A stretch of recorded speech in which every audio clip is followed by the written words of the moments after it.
A woman speaking from the afterlife explains why we have no reason to fear the end of this life and the transition into the next. She calls it a great awakening into a world of loveliness and beauty. In this video, you will hear the recording of her explaining why no one needs to fear the end of this life, and why we should instead be looking forward to the wonderful life to come.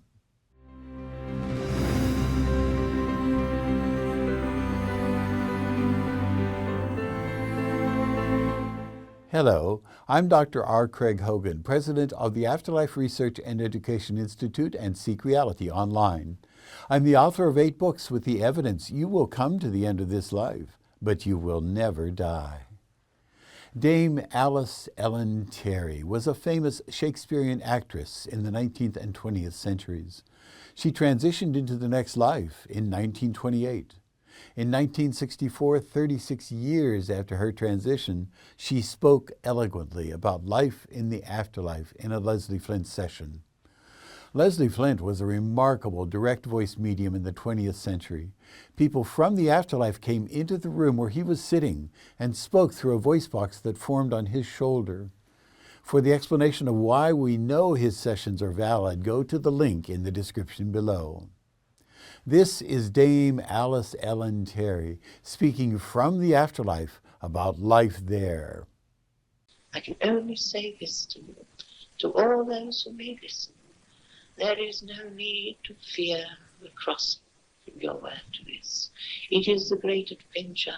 It is the great awakening into a greater world of loveliness and beauty and freedom of thought. Truly this is a spiritual world, but not as man has depicted it.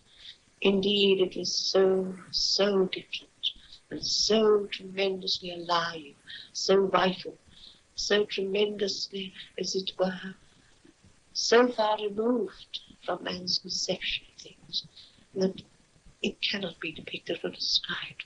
One can only feel it and know it and sense it.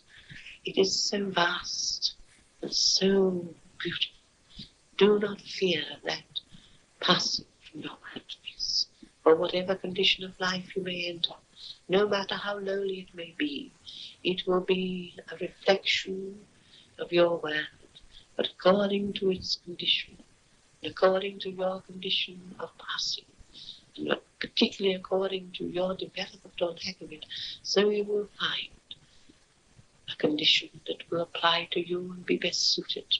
And even though it may seem, perhaps to some, dark and drear according to their light, yet there is freedom to express and develop and evolve. Of course, we know there are the lower spheres, the undeveloped spheres, where the undeveloped souls go. But even so, it is not a hell, as pictured by many who would have it so. There is no hell, only that which man himself creates by his own thinking and his own living. Here, that which man has created will change according to him, according to his striving and his uplifting himself from the darkness.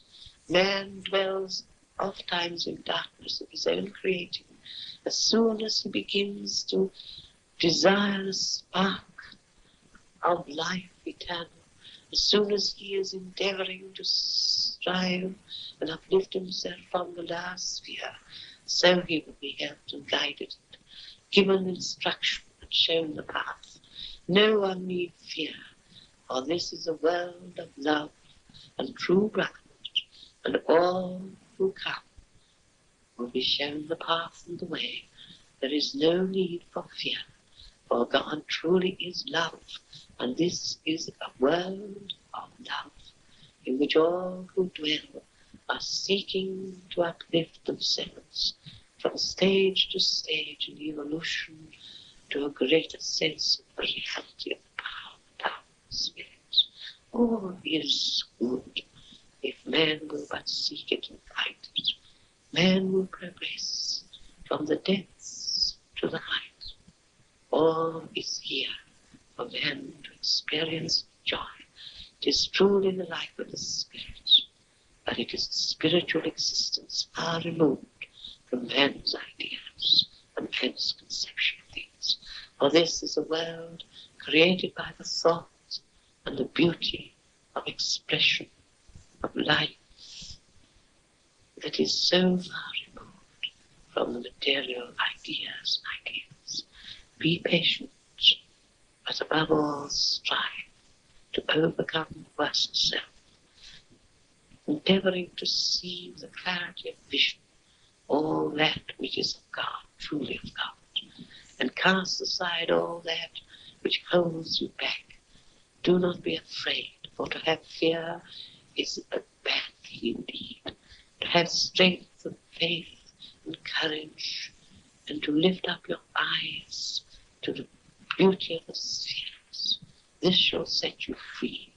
You will find truly the path and the way. There is no need for man to fear the consequences of death, for death is the great door through which we all find the world of reality, the world of the spirit, the world everlasting. There is no death, only that which sees there. And man himself has created death in ignorance and in foolishness. But one day he will find, as I and others have found, the way of truth, the way of life, the way of freedom, the path that leads to the gods. Dame Alice Ellen Terry spoke from her heart, telling us we don't need to fear the transition from this life to the next. She has gone through it and tells us from first-hand experience we have a hardly noticeable transition into a wonderful life full of beauty and love. It is another proof that while you will come to the end of this life, you will never die.